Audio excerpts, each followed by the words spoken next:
Police file.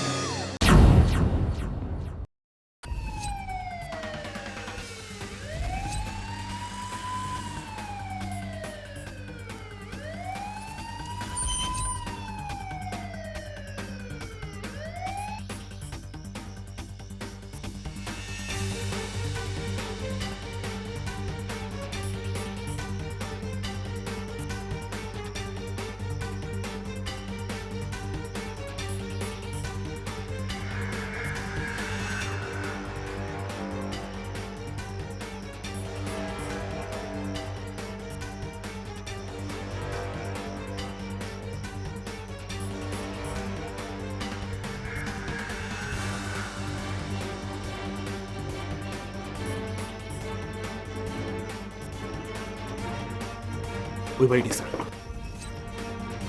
Kumar, তুমি আমাকে খবর দেবে। Okay sir. আর তোমরা ওখানে পজিশন নেবে। আমি অ্যাপ্রোচ করছি, আমি যতক্ষণ না ফায়ার ওপেন করছি কেউ ফায়ার ওপেন করবে না, ঠিক আছে? Yes sir. পুলিশ, বাড়ির ভেতরে যারা আছো মাথার উপরে হাত তুলে বেরিয়ে এসো, কেউ কোনো চালাকি করবে না।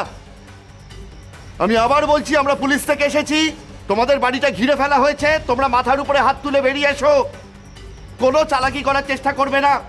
তোমরা মুভ করো।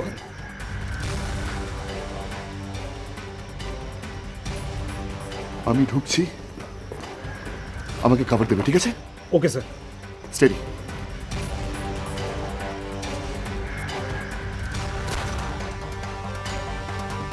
কুমার, জায়গা নাও।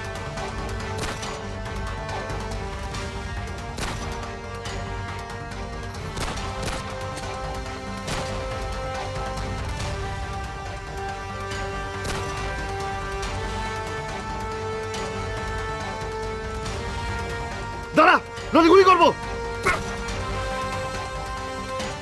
একদম পড়ে থাক, নাহলে মাথার খুলি উড়িয়ে দেবো।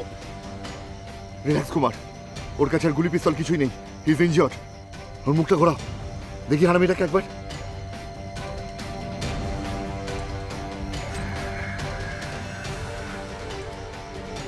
হারামিটাকে ফাইনালি ধরতে পেরেছি শালা। এই দেখে ভ্যানে তোলো, তাড়াতাড়ি তোলো ভ্যানে। কুমার, ভ্যানে তোলো। নিয়ে চল, ফটাফট হারামিটাকে গাড়িতে তোলো।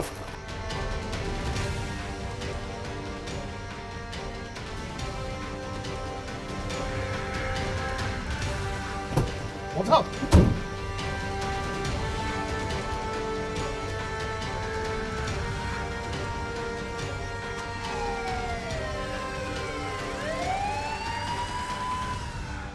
উত্তরপ্রদেশের আজমগড় এলাকার ইশাকপুর গ্রাম আহিরোলা থানার অন্তর্গত।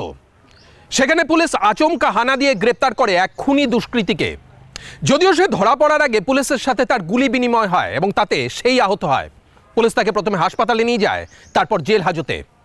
কিন্তু কে এই খুনি, কাকে খুন করেছিল সে এবং কেন, সেই ঘটনা নিয়েই আমাদের আজকের এই পর্ব। আসুন আমরা পিছিয়ে যাই বছর দুয়েক আগে। আমরা শুরু করছি গ্রামের দরিদ্র দিনমজুর প্রকাশের বাড়ি থেকে, যেখানে তার চাকরি করা মেয়ে পূজা তার বান্ধবী রেশমির সঙ্গে গল্প করছে।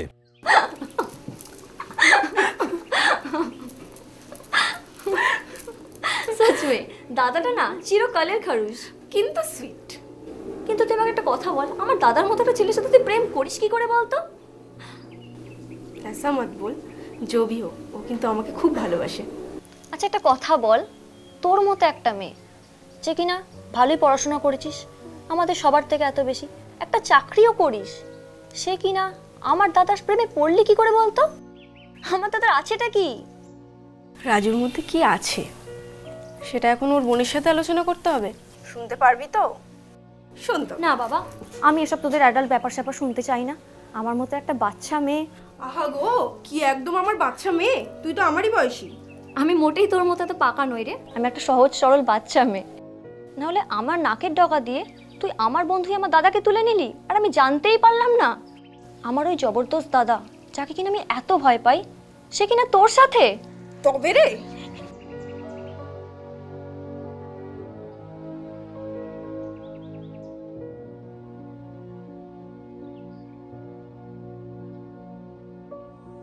রাজু বেটা, আজ এত দেরি করে কামে যাচ্ছিস? সকাল থেকে রেশমিকে দেখতে পাচ্ছি না কেন? বেরিয়েছে বোধহয়, আমিও তো দেখছি না সকাল থেকে। বলে তো যায় না। বোধহয় মানে বাড়ির মেয়ে কোথায় যাচ্ছে না যাচ্ছে সেসব খোঁজ খবর রাখবেন? আর রেশমিও বা কেমন, বলে যায়নি? এত পা বেড়েছে ওর? আমার কিন্তু এগুলো একদম পছন্দ না। তুমি ওকে বলে দিও যেখানে যাবে যেন বলে যায়। আর বলে যাবে? আরে কথা শুনলে তো? দুটো ঝাপড় খেলেই শুনবে। তোমরা তো আশকারা দিয়ে মাথায় তুলেছ। আরে মেয়ে কাউকে ভয় পায় নাকি তোকে ছাড়া? এইবার বিয়ে দিয়ে দিতে হবে একটা। দাঁড়াও দাঁড়াও, এখন পয়সা কোথায়? এত খরচ, আর তারপর তো ছেলেটাকেও তো ভালো হতে হবে নাকি? আর একটাই বেহেন আমার, তাকে তো একটু দেখে। এই, কোথায় গিয়েছিলি? বলে যাসনি কেন? খুব পা বেড়েছে না তোর? ঘরে তালা দিয়ে রেখে দেবো কিন্তু। না মানে আমি তো কি এত বড় মেয়ে যেখানে সেখানে ঘুরে বেড়াস, দু ঝাপড় খেলি? আমি তো পূজার বাড়ি গেছিলাম। ও, তা সেটা বলে গেলেই হয়। যা, ঘরে যা। তোর বিয়েটাও এবার দিতে হবে। এতদিন ধরে মেয়েটাও তো। এই মেলা বকো না তো, যেটা করছো সেটা করো। যত সব বাজে কথা। বাজে কথা কেন? তুইও তো বিয়ে করবি নাকি? সেটা করবো খন। এই চাটা এত মিষ্টি দিয়েছো কেন? কিছু হয়েছে নাকি? এতদিন ধরে পূজার সঙ্গে। বিয়ে করলে ওকেই করবো, না হলে কাউকে না।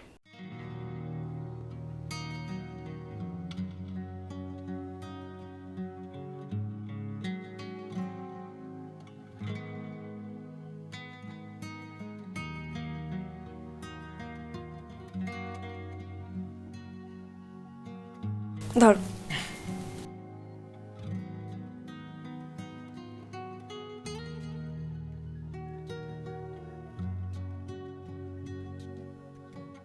বিয়ের ব্যাপারে কিছু ভাবলে?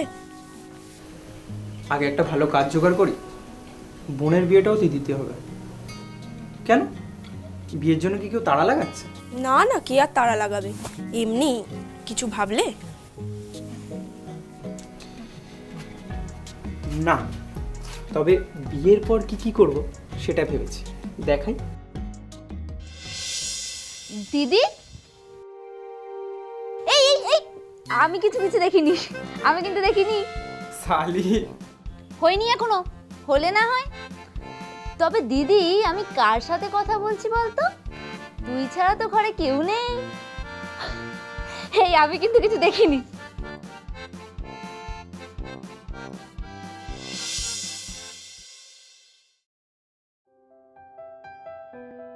কি রে, এত গম্ভীর হয়ে কি ভাবছিস? ভালো লাগছে না রে, এই কাঠের কাজ করতে আর ভালো লাগছে না। এত খাটনি, তারপরে টাকাটাও কম। তোকে তো আমি আগেও বলেছিলাম বাইরে চলে যা, আর ওখানে। আরে বাবা, বাইরে গেলে কি আর বড়বাবু অফিসে বসবো? সেই তো করবো মজদুরি, যেটা এখানে করছি। সেটা ঠিক, বাট বাইরে পয়সাটা অনেক বেশি। এখানে যেটা করে 10 টাকা পাচ্ছিস, বাইরে সেটা করে অন্তত 20 টাকা পাবি। পয়সাটাও তো লাগে। আর আজ না তো কাল পূজাকে তো বিয়ে তো করবি, তখন বলতে বলতে পূজা আসছে। এর সঙ্গে ওটা কে রে? গোপাল, হাইডোলা স্কুলের মাস্টার। হ্যাঁ, আমি আসছি, আমার একটু কাজ আছে। রাজু, রাজু!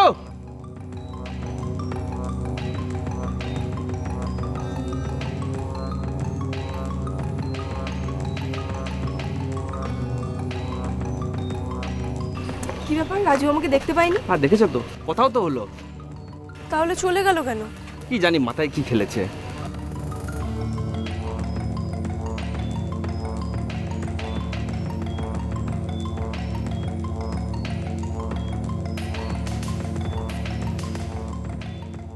কি ব্যাপার, আমাকে দেখেও তখন রেশমি বাড়ি নেই, বুয়ার বাড়ি গেছে।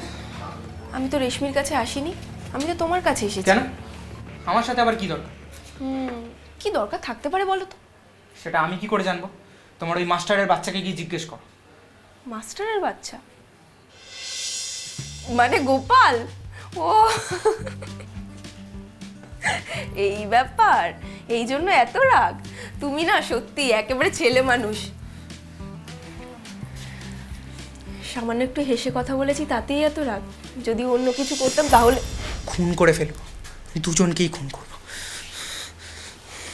আমাকেও খুন করে ফেলবে? তুমি আমার, অন্য কারোর কাছে গেলে কেটে টুকরো টুকরো করে ফেলবো। অন্য কারো কাছে তো যাইনি, তোমার কাছে এসেছি। এবার কি করবে? খুন করবে নাকি?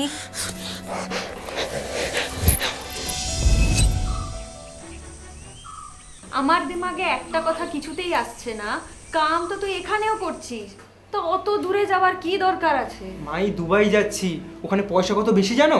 তাই বলে তুই অত দূরে চলে যাবি? হুলান, কাজের জন্য যেখানে দরকার সেখানে তো যেতেই হবে। আরে বাবা, তারা কি করতে চাইলে এক জায়গায় পড়ে থাকলে চলবে না। মৌকা যখন পাচ্ছি দুবাই যাওয়ার, ওখানে গিয়ে কাজ করার। বেটা বলছি, আমাদের রমেশও তো তোর সাথে যাচ্ছে না? না না, ও তো আমার শুধু যোগাযোগটা করিয়ে দিল।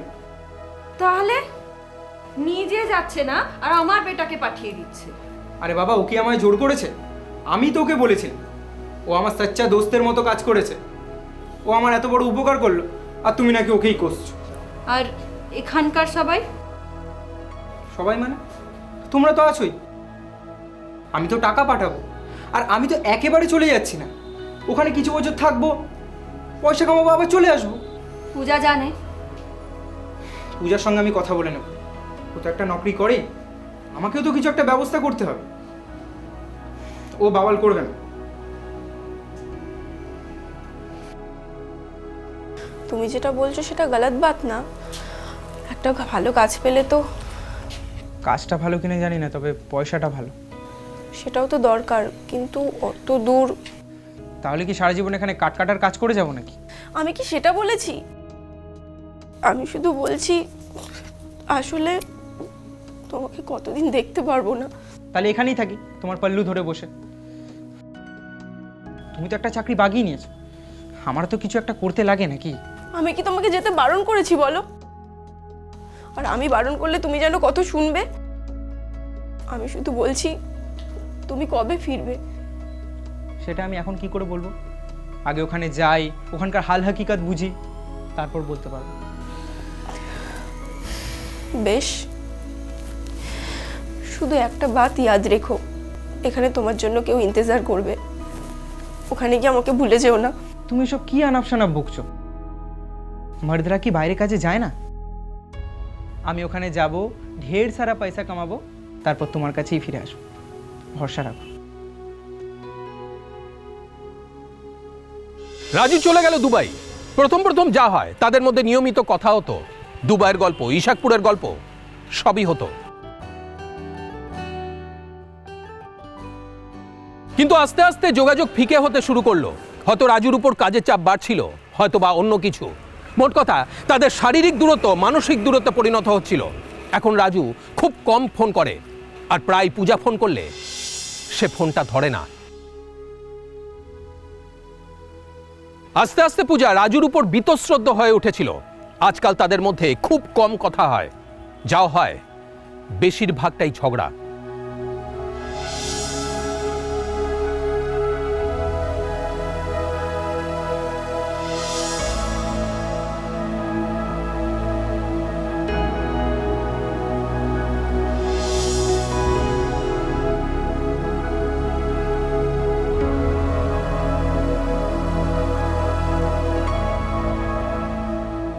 আরে এই পূজা, আর কতদিন তুই রাজুর জন্য ইন্তজার করবি বলতো? ও কি আদৌ ফিরবে? ও তো তোর ফোনই ধরে না শুনলাম। সেও তো বেশ কয়েক মাস হয়ে গেল। সেদিন রেশমি দিদি এসেছিল, ও বলল রাজু ভাইয়া নাকি ওদের সাথেও কথা বলতো না, ওরাও ফোনে পায় না। তাহলে তুই কার ভরসায় বসে আছিস বলতো পূজা? যে তোর কোনো ফিকারই করে না, তুই ফোন করলে ফোন কেটে দেয়, তার ভরসায়? আমার মনে হয় রাজু ওখানে অন্য কাউকে শাদি করে সংসার পেতেছে। তুই বল, তা নইলে ও তোর সাথে যোগাযোগ করবে না কেন? তোর বাবা তো ঠিকই বলছে বেটি, তুই এখানে ওর ভরসায় বসে আছিস। দেখ ওখানে ও কী সব করে বেড়াচ্ছে, কবে ফিরবে, আদৌ ফিরবে কিনা, ফিরলে কাকে নিয়ে ফিরবে তুই তো কিছু জানিস না বেটি। তুই আর না করিস না দিদি।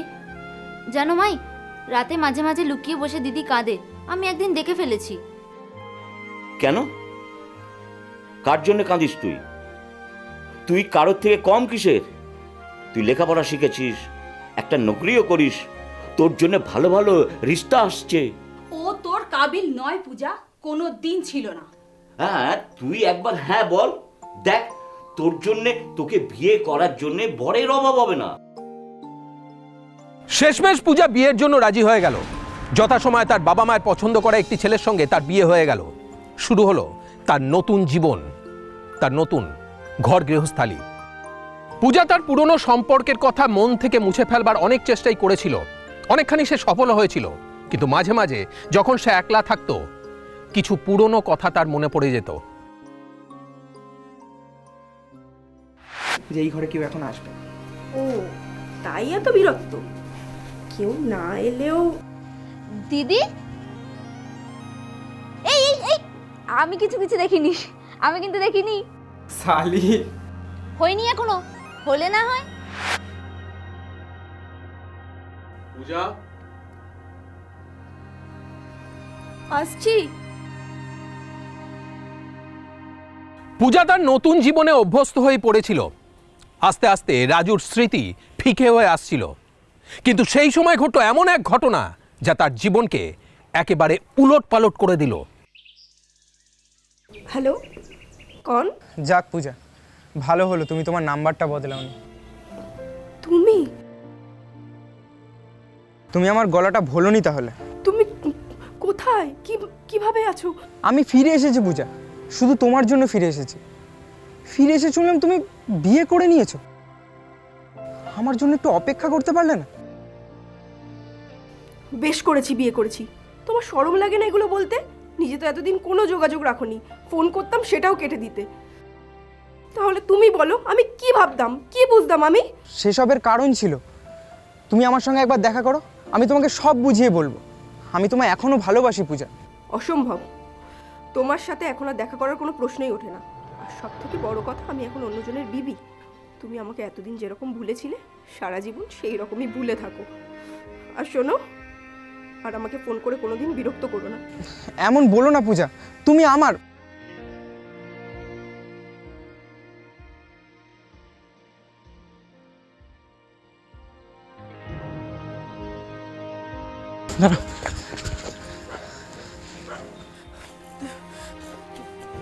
রাজু, সরে যাও, এটা আমার শ্বশুরবাড়ির এলাকা। চেনা কেউ দেখে ফেললে? দেখলে দেখবে, কিন্তু তোমার সঙ্গে আমার কথা বলতেই হবে। ফোনে তো কথা হলো। সে তো একবারই, তারপর থেকে তো আর ফোনই ধরছো না তুমি। কেন তুমি আমার পিছু ছাড়ছো না বলো তো? আমাদের মধ্যে তো সব সম্পর্ক চুকে গেছে, আর আমি এখন অন্য কারো বিবি। তুমি শুধু আমার পূজা, তুমি আমার ছিলে, আমারই থাকবে। রাজু ছাড়ো, ছাড়ো রাজু, পাগলামি করো না, ছাড়ো।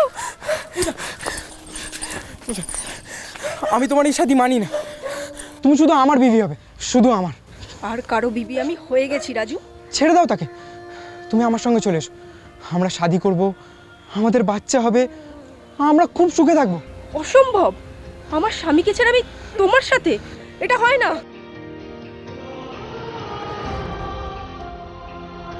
আমি জানি তুমি আমায় ভালোবাসো, এখনো বাসো। তুমি আমার ছাড়া সুখী হবে না। তুমি আমার, তুমি আমাকেই শাদী করো।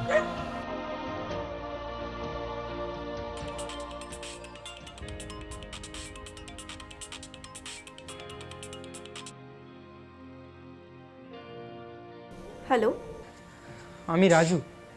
ফোনটা কেটো না, ফোনটা কেটো না প্লিজ, তোমার সাথে দরকারি কথা আছে। তোমার দরকারি কথা তো? আর এটা কার নাম্বার?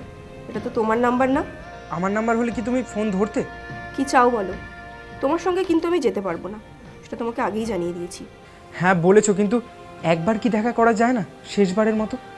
আমরা তো একসময় সেই সম্পর্কের খাতিরে বন্ধুর মতো।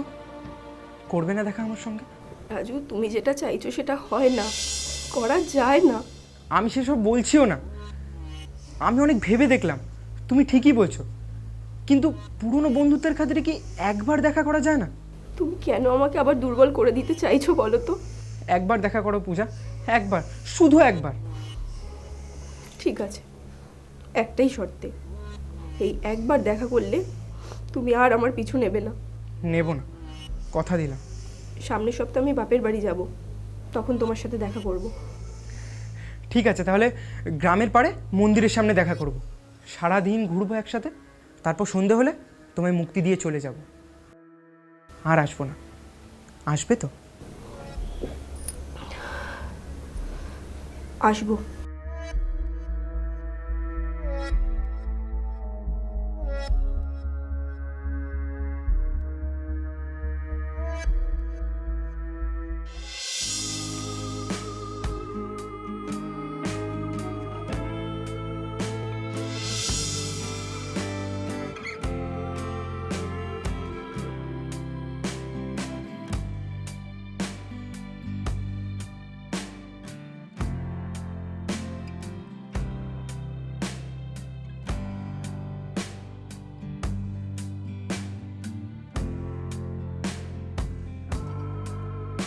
কিরে দিদি, এত সেজে গুজে কোথায় যাচ্ছিস? জিজাজি আসবে নাকি? না না, একটু বেরোচ্ছি, মন্দিরে যাচ্ছি। কিন্তু এত সেজে গুজে কি ব্যাপার বলতো?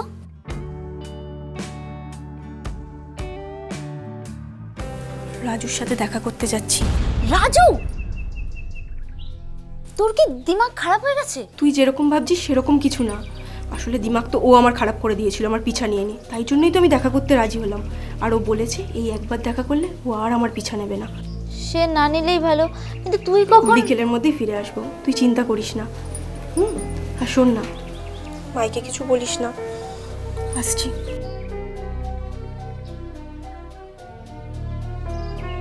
মাই, আমি একটু বেরোচ্ছি, তাড়াতাড়ি চলে আসবো। হ্যাঁ,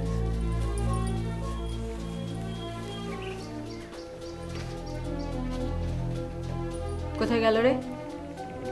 বলেনি কিছু।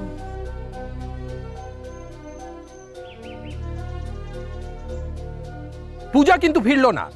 বিকেলের পর যখন রাতও পেরিয়ে গেল, তখন তার বাড়ির লোক অনেক খোঁজাখুঁজির পর থানায় গিয়ে মিসিং কমপ্লেন করলো।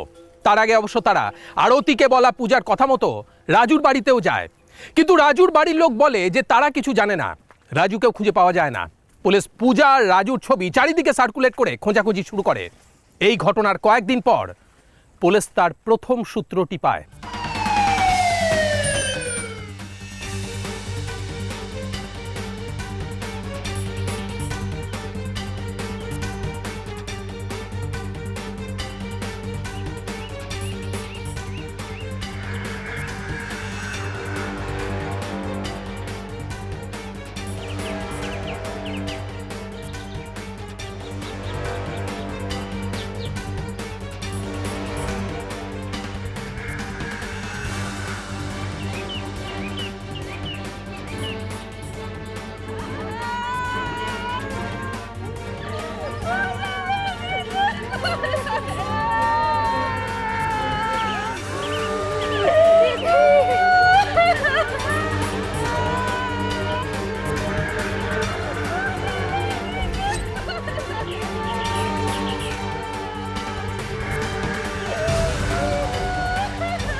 কুমার, এই চিত্রগুলোতে পোস্টমর্টমে পাঠানোর ব্যবস্থা করো, আর ফরেন্সিক টিম ক্লিনিকে আসতে বলে। ওকে স্যার, ওকে।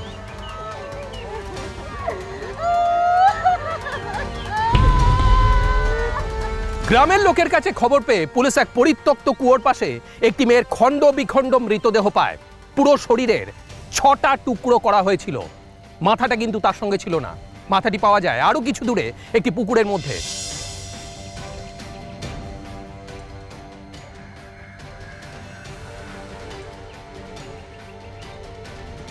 কুমার, ভিড় সরাও।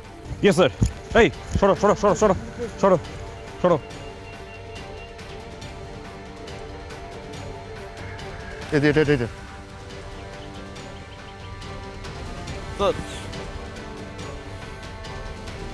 নিয়ে এসো। চলো চলো।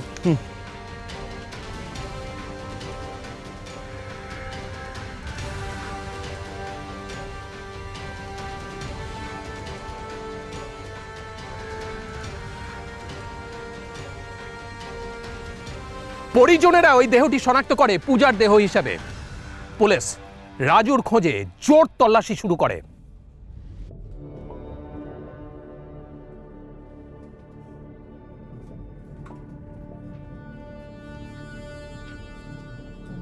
এতক্ষণ পর্যন্ত যা মনে হচ্ছে এ কাজ রাজুরই। ওকে যে করেই হোক খুঁজে বের করতে হবে। বিলকুল স্যার, কি প্রচণ্ড নৃশংস লোক এই রাজু। খুন করার পরে বডিটাকে এইভাবে টুকরো টুকরো করা, আর তাও আবার নিজের প্রাক্তন প্রেমিকার। ও বোধহয় ভেবেছিল বডিটাকে এভাবে টুকরো টুকরো করলে আইডেন্টিফাই করা যাবে না, যার জন্যই হয়তো মাথাটাকে। স্যার, আমি আমার পুরো নেটওয়ার্ক লাগিয়ে দিয়েছি। এই 1-2 দিনের মধ্যেই রাজুর কোনো না কোনো খবর আমরা পাবোই। যদি না অনেকটা পালিয়ে গিয়ে থাকে এতক্ষণে। আচ্ছা স্যার, ওর বাড়ির লোককে কি আরেকবার জেরা? কোনো লাভ নেই। ওকে যতক্ষণ না পাওয়া যাচ্ছে ওর বাড়ির লোক মুখ খুলবে না। হ্যাঁ, একটা মেয়েকে তো গলা টিপে মারা যেতেই পারে, কিন্তু এইভাবে টুকরো টুকরো করে বডিটাকে, নিশ্চয়ই ও একা ছিল না, ওর সঙ্গে আরো অন্য একজন কেউ ছিল, সেটা খুঁজে বের করতে হবে। রাজুকে যতক্ষণ না পাওয়া যাচ্ছে ততক্ষণ কিচ্ছু বোঝা যাচ্ছে না। পুরোটাই স্পেকুলেশনের উপর আমাদের রাখতে হচ্ছে।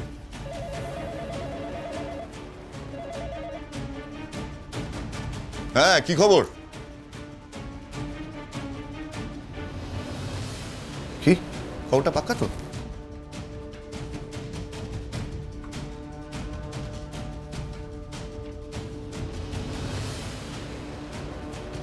ঠিক আছে, রাখ। এবারে চেনো? ইয়েস ইয়েস স্যার, চিনি। এখানে কি তাহলে? হারামজাদাটা এখানেই লুকিয়ে আছে। চলো যাই।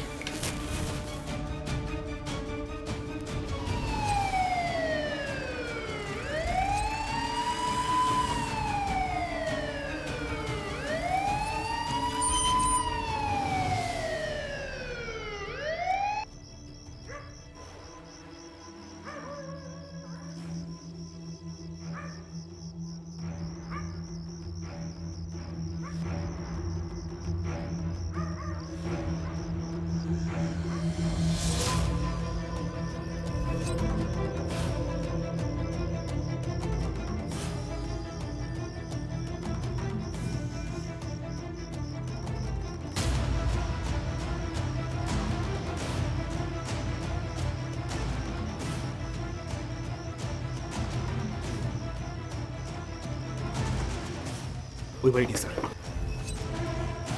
কুমার, তুমি আমাকে খবর দেবে? Okay sir. আর তোমরা ওখানে পজিশন নেবে। আমি অ্যাপ্রোচ করছি, আমি যতক্ষণ না ফায়ার ওপেন করছি কেউ ফায়ার ওপেন করবে না, ঠিক আছে? Yes sir. পুলিশ, বাড়ির ভেতরে যারা আছো মাথার উপরে হাত তুলে বেরিয়ে এসো, কেউ কোনো চালাকি করবে না। আমি আবার বলছি, আমরা পুলিশ থেকে এসেছি, তোমাদের বাড়িটা ঘিরে ফেলা হয়েছে, তোমরা মাথার উপরে হাত তুলে বেরিয়ে এসো, কোনো চালাকি করার চেষ্টা করবে না। তোমরা মুভ করো ওখানে।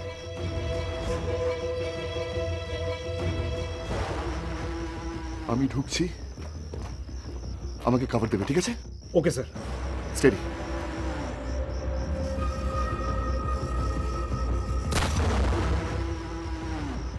কুমার, জায়গা নাও।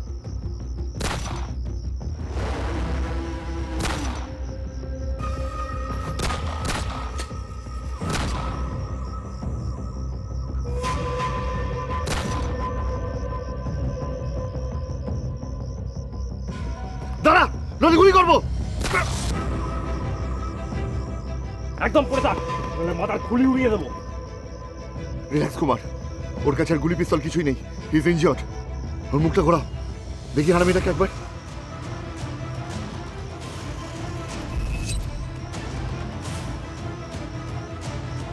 হারামিটাকে ফাইনালি ধরতে পেরেছি সালা। এই দেখে ভ্যানে তোলো, তাড়াতাড়ি তোলো ভ্যানে। কুমার, ভ্যানে তোলো। নিয়ে চল, ফটাফট হারামিটাকে গাড়িতে তোলো।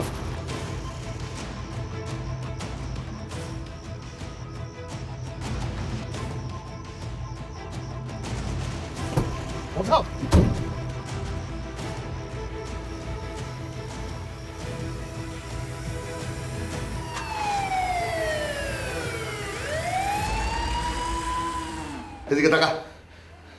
হ্যাঁ স্যার, আমি ওকে মেরেছি। প্রথমে গলা টিপে, তারপর 6 টুকরো করেছি।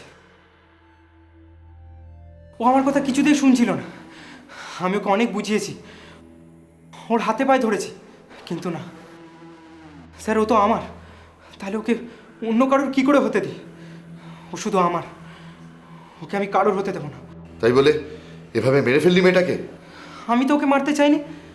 ও কেন আসবে না আমার সঙ্গে? আমি তোকে অনেক সুযোগ দিয়েছিলাম, ও আমার সুযোগ নেয়নি। সেটা কি আমার দোষ?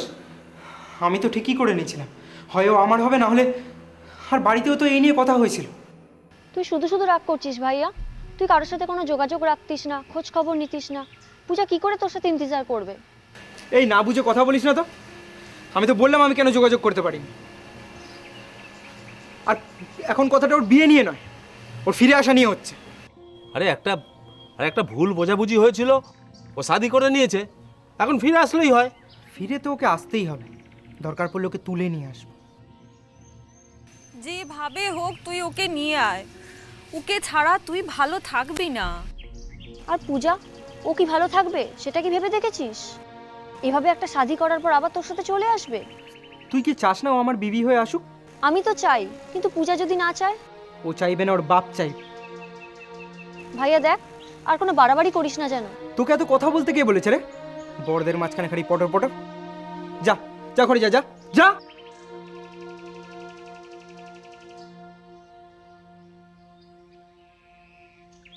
এই রমেশ, শোন। তুই পূজাকে ভালো করে বোঝা। হ্যাঁ, ভালো করে বোঝা। আরে না বুঝলে খুন করব। পূজা শুধু আমার, আর কারণ না। রমেশের সাথে কথা হয়েছে, রমেশ বলেছে আমার মাদত করবে। কি করবি তো? বলেছি তো করবো। এটা একদম সাহি বলেছিস বেটা। হয় ও তোর, নয়তো কারোর না। আরে মেয়ে মানুষের এত গুমর কিসের? হ্যাঁ, কিন্তু রাজু, ও যদি রাজি না হয়, তারপর ওকে মেরে তুই যদি ধরা পড়ে যাস? তুমি কিচ্ছু চিন্তা করো না মাই, আমি সব ভেবে রেখেছি। ওকে মন্দির দেখানোর বাহানায় নিয়ে বেরোবো, তারপর নিয়ে যাব খালপাড়। ওখানে বেশি লোক থাকে না, রমেশ ওখানে আগে থেকে থাকবে। তারপর আমার সঙ্গে আসতে চাইলে ভালো, আর না হলে কি?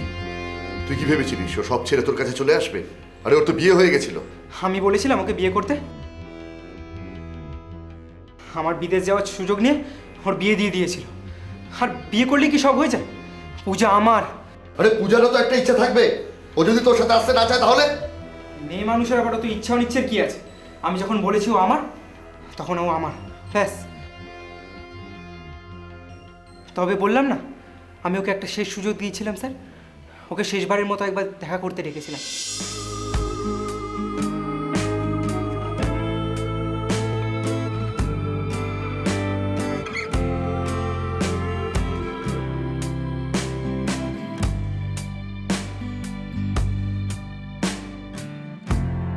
আমরা সারাদিন ঘুরলাম, বেড়ালাম, ঠিক সেই আগের মতো। তবে পূজা বারবার করে বলছিল ও বন্ধু হিসাবেই এসছে।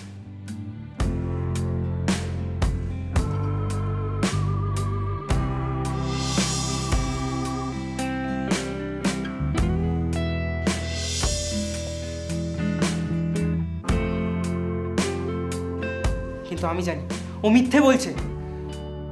সালি ওইদিকে বিয়ে করে থাকবি আর আমার সঙ্গে মস্তি মারবি, তাই বিকেলবেলা ওকে পুকুর পাড়ের দিকে নিয়ে গিয়ে ধরলাম। আজকে সারাদিনটা না খুব ভালো কাটলো। তুমি যে তোমার এই পাগলামিগুলো থেকে বেরিয়ে আসতে পেরেছো। আমিও তো সেটাই বলছি, আজকের দিনের মতো আমরা সারাটা জীবন এমনভাবে কাটাবো। তুমি আমার সঙ্গে চলো। এসব তুমি কি বলছো রাজু? তুমি তো বলেছিলে আমরা বন্ধু হিসেবে মিশবো, আর তাই জন্যই তো আমি এসেছিলাম। আর সারাদিন তো সেই রকমই ছিলে, তাহলে এখন হঠাৎ এইসব? বন্ধু? ছেলেতে মেয়েতে আবার বন্ধু কিসে? আর আমার সঙ্গে এতদিন যা যা করেছো সেগুলো কি বন্ধু হিসেবে করেছিলে? ওসব বাজে কথা বাদ দাও, তুমি চলো আমার সঙ্গে, আমি তোমাকে শাদি করব। আবার সেই পাগলামি?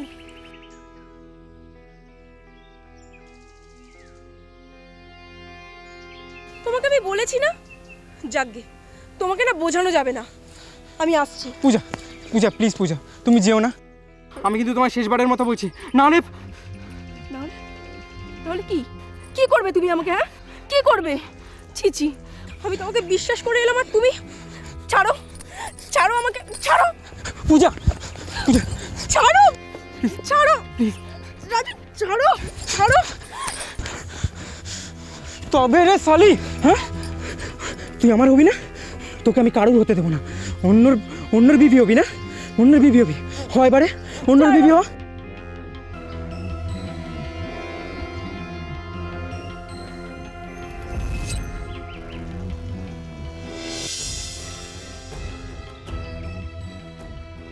মেরে ফেলেন নাকি রাজু ভাইয়া? তাই তো কথা ছিল, হয় আমার হবে মানে মরবে। তোকে তো তাই বলে রেখেছিলাম, কি বলিনি? তা বলেছিলে, কিন্তু কাজটা? ছোট ভাই ছোট ভাইয়ের মতো থাক, বড় ভাই হওয়ার চেষ্টা করিস না। পড়া টানতে বলেছিলাম, এনেছিস? এনেছি তো। রাখ ওটা রাখ, তুই এদিকে আয়।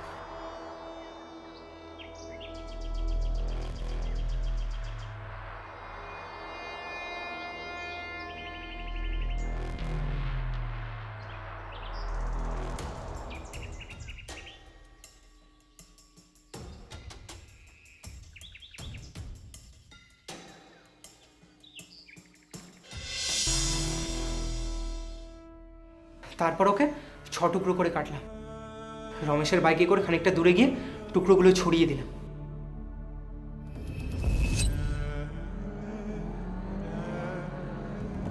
মাথাটা ওখানে ফেলি, পাশে একটা পুকুর ছিল সেখানে। অন্য লোকের বিবি হবে না, হাওয়া বার করে দিয়েছে। নে এবার কি করবি কর, 6 টুকরো হয়তো পড়ে আছিস, কর এবারে অন্য লোকের বিবি হবে না। হ না হ। তুই কি মানুষ না জানোয়ার? তোর অনেক বিয়ে করার শখ, তুই আমার ছিলি, অন্য কারোর হবি আর সেটা আমি মেনে নেব? তাই মেরে দিলাম। হ্যাঁ স্যার, যেটা আমার সেটা আমার, কারোর হতে দেব না, কারোর হতে দেব না আমি। কারণ না। কুমার, এটাকে নিয়ে যাও এখান থেকে, আমি এটার মুখ দেখতে চাই না, নিয়ে যাও এখান থেকে আমার, নিয়ে যাও। চ চ ওঠ, চ ওঠ, চ। ভালোবাসা দুটি মানুষের মধ্যে এক পবিত্র সম্পর্ক, দুটি মানুষকে তা একসঙ্গে বাঁধে, কিন্তু তা কখনোই বন্ধন নয়। ভালোবাসা টিকে থাকে বিশ্বাস আর ভরসার উপরে, তা কখনোই দখলদারি নয়, সেখানে কেউ কারোর সম্পত্তি নয়। কিন্তু রাজুর মতো কিছু পুরুষ সেটা বোঝে না, যার জন্য প্রাণ দিতে হয় পূজার মতো কিছু নিরপরাধী মেয়েকে। পূজার ভালোবাসা রাজু হারিয়েছিল শুধুমাত্র নিজের দোষে, কিন্তু তা স্বীকার করে নেওয়ার বদলে রাজু জোর করে পূজার দখল নিতে গেছিল।